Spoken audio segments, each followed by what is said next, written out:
X-Men, Vírus Legacy, Senhor Sinistro, Ciclope. Eu não tô falando de uma história da Marvel não, mas sim de Gen V. Você conseguiu pegar todas essas referências? Será que os Super finalmente estão com os dias contados? Será que o Soldier Boy foi bait? Vem comigo que essa análise está sensacional, gigante. Vamos lá.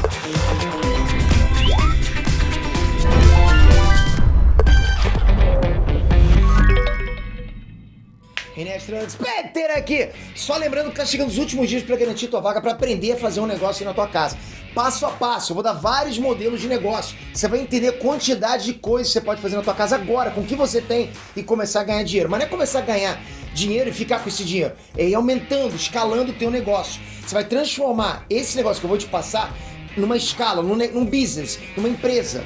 Você vai aprender a ter uma habilidade lucrativa na internet e vai transformar a tua vida em até 40 dias. É o que vai acontecer agora, do dia 31 de outubro do dia 2 de novembro, na maratona Negócio em Casa em 3 dias. Você vai ter o passo a passo, você vai ter que dar Ctrl+C, Ctrl+V. Eu tô levando muita fé que isso vai mudar a vida de muita gente. Não fica de fora, você não vai pagar nada pra participar. Você vai sair dali sem pagar nada, sem investir, saindo dali com um projeto pronto pra você mudar de vida. Por quê? Porque eu quero você na próxima maratona falando, pô, eu consegui. O Peter realmente conseguiu me entregar uma coisa que mudou minha vida. Como eu já fiz várias pessoas me mandarem esse feedback, eu quero que você tenha esse feedback também.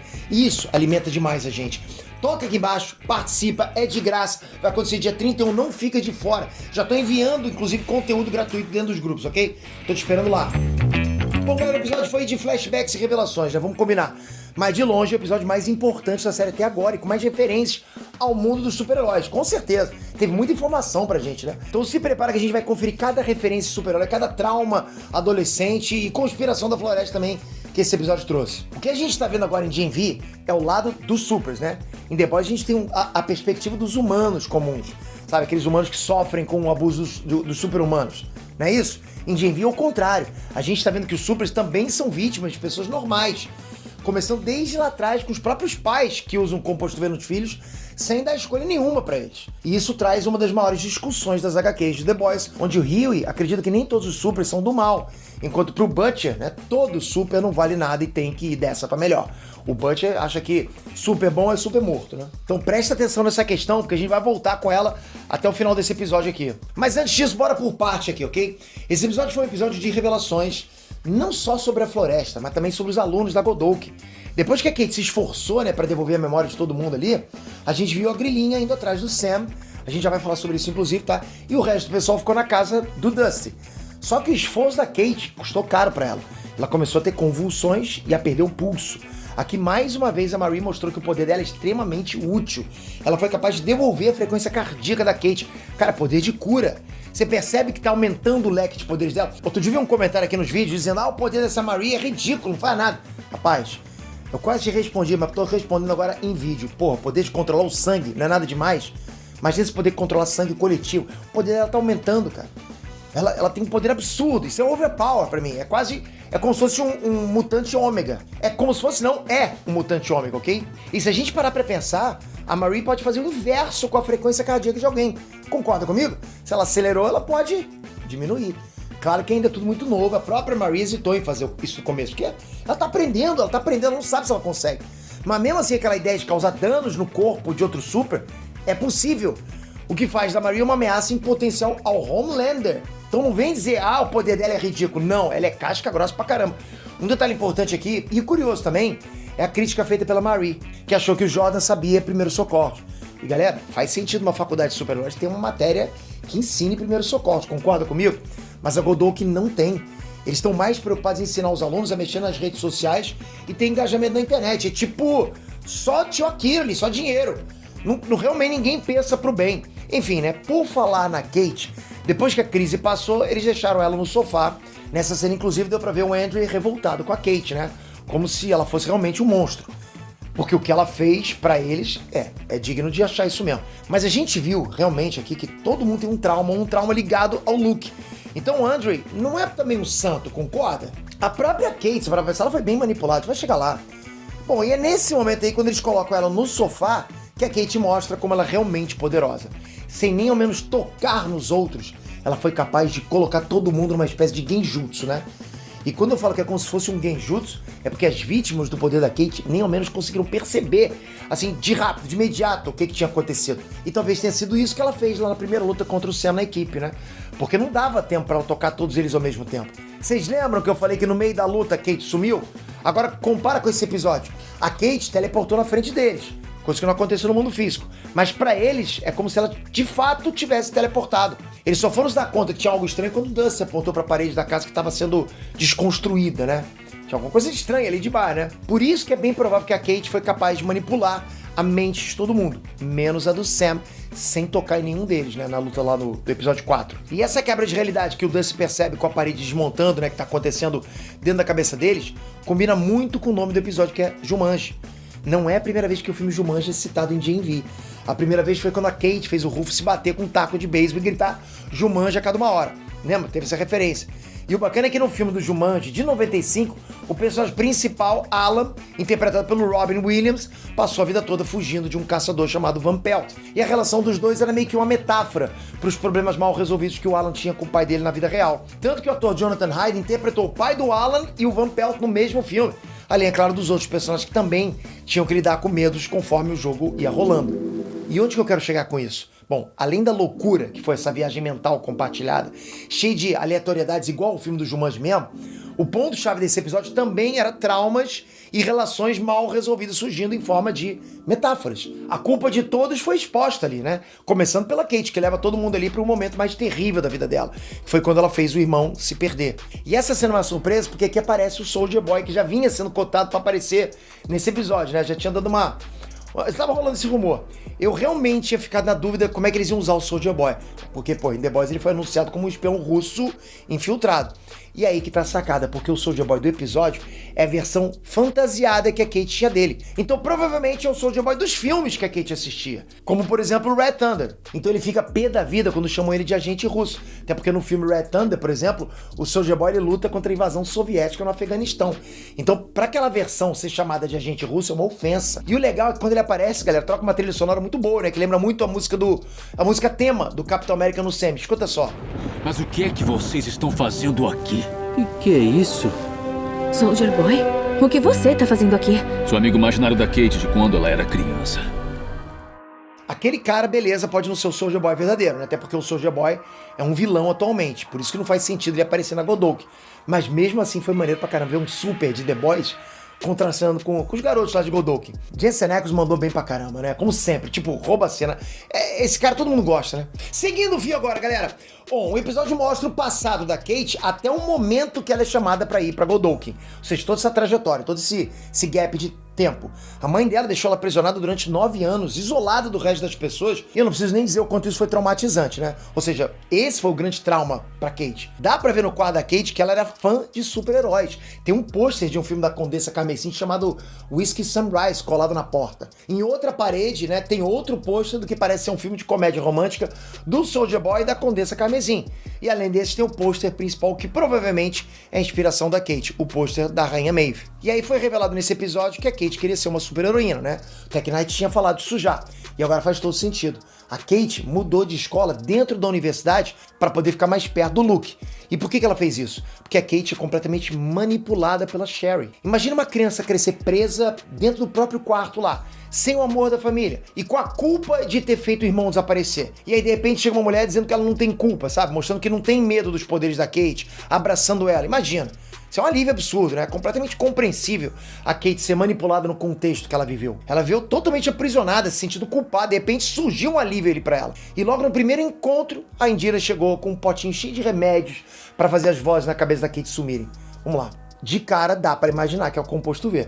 Mas não faz muito sentido, até porque o composto V amplia os poderes do Super, né? Igual fez com o A-Train. O mais provável é que aquele potinho de remédio é algum protótipo da floresta criado para diminuir os poderes dos Supers. Só que ele precisa ser tomado todos os dias. Então é um remédio muito útil para a VOT usar para controlar os poderes do Seven, principalmente do Homelander, né? Outra coisa bacana é que essa visita da Sherry na casa da Kate me lembrou muito o Xavier indo visitar Jean, sabe? Sabe aquela dinâmica de convencer a Jean de que existia um lugar onde ela poderia aprender a controlar os poderes, um lugar onde ela poderia ser ela mesma. Tudo isso é muito X-Men, galera. E, pô, antes de continuar, eu tenho que dizer que Gen V me surpreendeu muito. Começou lá com aquele primeiro episódio, mais ou menos, e agora tá se tornando uma das melhores séries de super-heróis do momento. Bom, continuando, a gente teve o Andrew que teve que lidar com o Luke. É nessa hora que a gente descobre que o Andrew foi o maior talarico do melhor amigo dele. Pô, sacastragem, né? Talvez isso explique o motivo do Andrew ficar tão revoltado com as mentiras da Kate, porque, pô, ele também era um mentiroso, né? E um detalhe bacana é que a memória do Luke tá usando uma blusa branca com estampas de ossos, o que remete ao fato dele estar morto. É uma cena bem simbólica, deixa claro que a memória do Luke na mente do Andrew aparece como a personificação da culpa que o Andrew carrega por ter traído o amigo. Apesar de ser só uma memória, o Luke fez algo que a série não explicou ainda, mas foi terrível. Quando o Luke ativa os poderes, o Dusty tenta fugir da sala, mas é atingido e explode em vários pedaços. E o Soldier Boy deixou claro que não era uma boa o cérebro da Kate falhar, porque, consequentemente, os outros também iriam morrer na vida real. Isso faz a gente acreditar que se eles morrem dentro da mente da Kate, eles morrem de verdade, né? E por isso o Dusty pode ter ido de arrasta pra cima. É tipo Fred Krueger, né?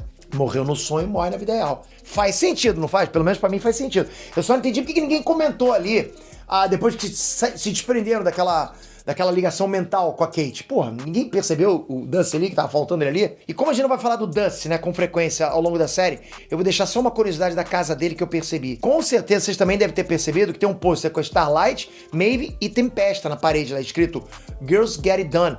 Isso foi uma tentativa da VOD de capitalizar o empoderamento feminino nas telas. A ironia disso é que esse pôster foi parar na casa do Dusty. Não porque ele tá preocupado com o empoderamento feminino, mas sim porque ele acha as três sexy. Afinal, ele age como se fosse um adolescente mesmo, né? Por isso que as editoras precisam ter noção de quem é seu público. Quem é a maioria que consome, por exemplo, as histórias de super-heróis e não passar nenhuma pauta, por mais seja necessária, na frente de uma boa história ou personagem.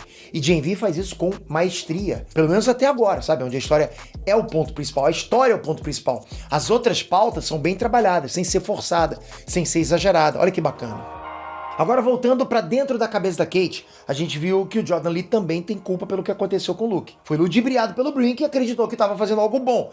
Então, por isso, quando ele enfrentou o Luke no primeiro episódio, não foi uma surpresa que o Luke estivesse ali. Por trás daquela pose casca-grossa que combina com os poderes de resistência, o Jordan Lee se sente um covarde agora. E da mesma forma que a Kate com a Sherry, o Jordan Lee passou a obedecer ao Brink por aceitação. Ele queria ser aceito. A maioria dos alunos não tem apoio dos pais. É nessa lacuna emocional aí que os professores se aproveitam deles. Porque fica um gap, entende? Percebe que eles são altamente manipulados, justamente por causa desse passado deles de descobrir poderes, de tomar composto V e tal, entende? De ficar isolado, de não se compreender. E provavelmente essa foi a única cena em que a gente pode ver os dois atores que fazem o Jordan Lee contracenando ao mesmo tempo, né? O Derek Liu e a London Thor. Um falando com o outro. Isso foi maneiro demais. Cara, eu gosto muito do Jordan Lee, eu gosto muito desses dois atores.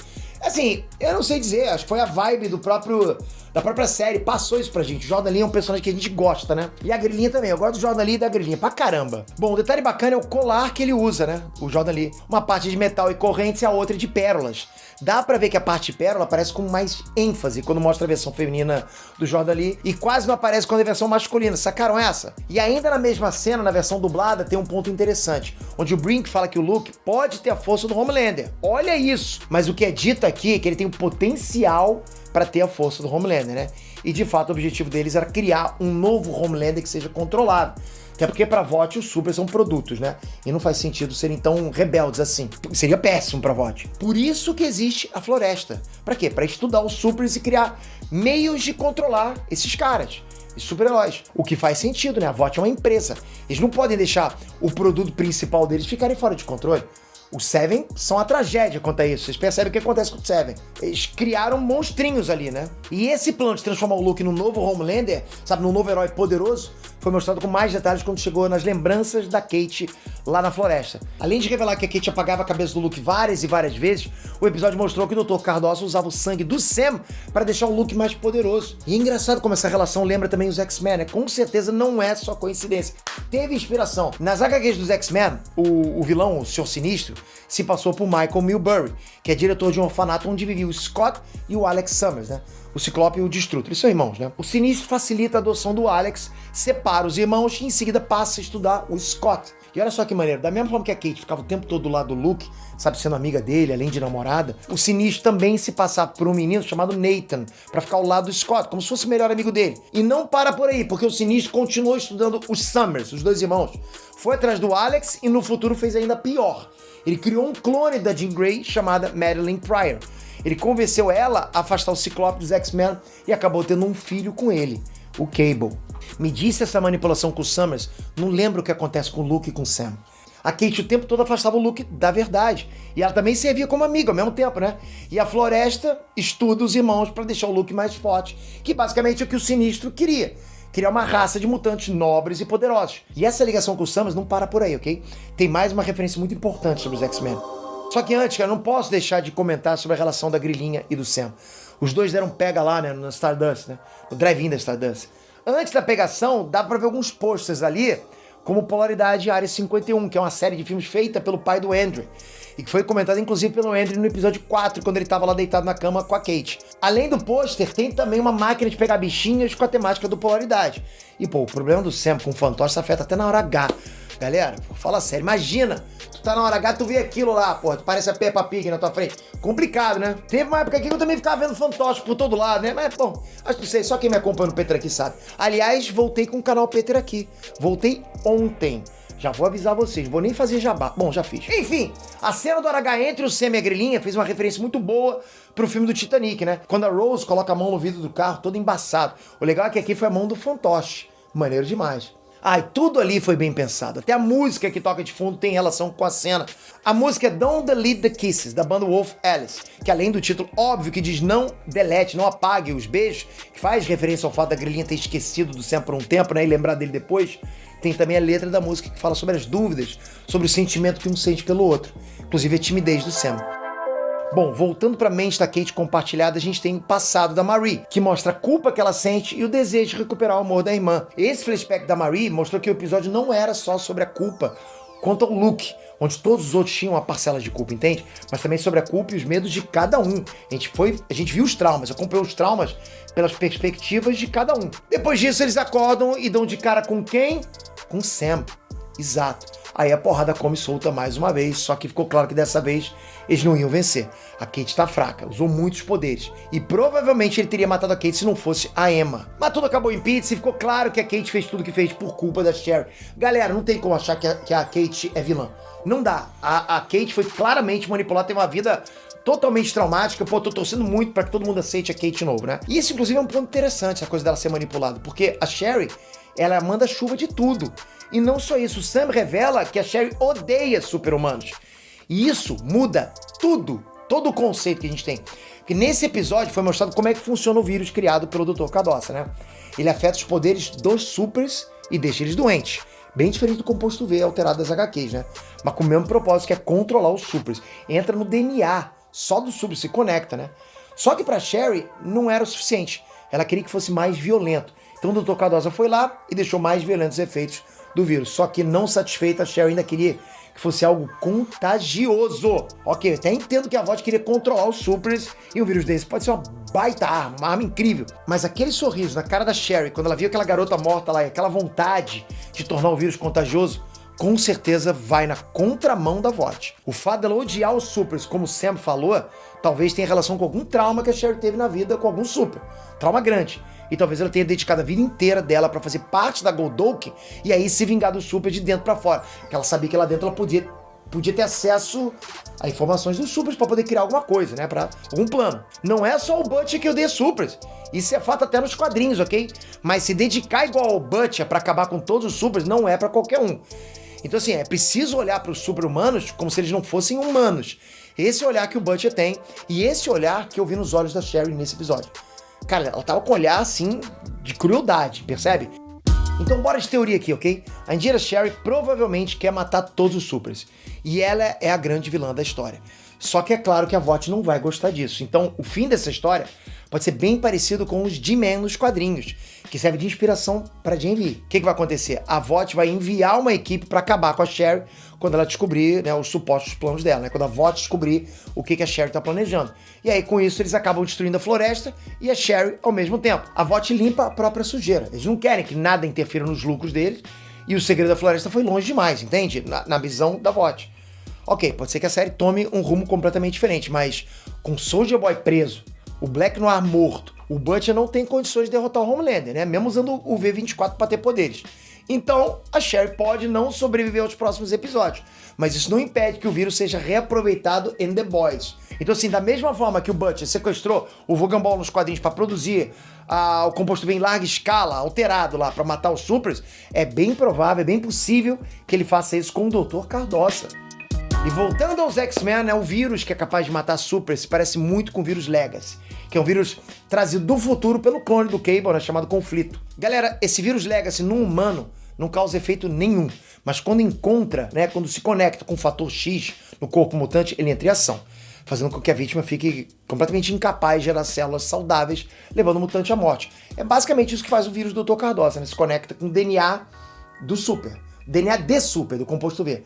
A irmã do Colosso, por exemplo, nos X-Men, a Ilana Rasputin, morreu dessa forma nas HQs. Pô, uma mutante super poderosa, morreu sim. E é nesse ponto que Jim V manda bem pra caramba, porque se nas HQs os G-Men, né, são tipo uma paródia dos X-Men no quesito aparência, nomes, na série o Jim V consegue adaptar e se inspirar nas histórias dos X-Men, pegando o que realmente importa, sabe? Indo além dos poderes e uniformes parecidos.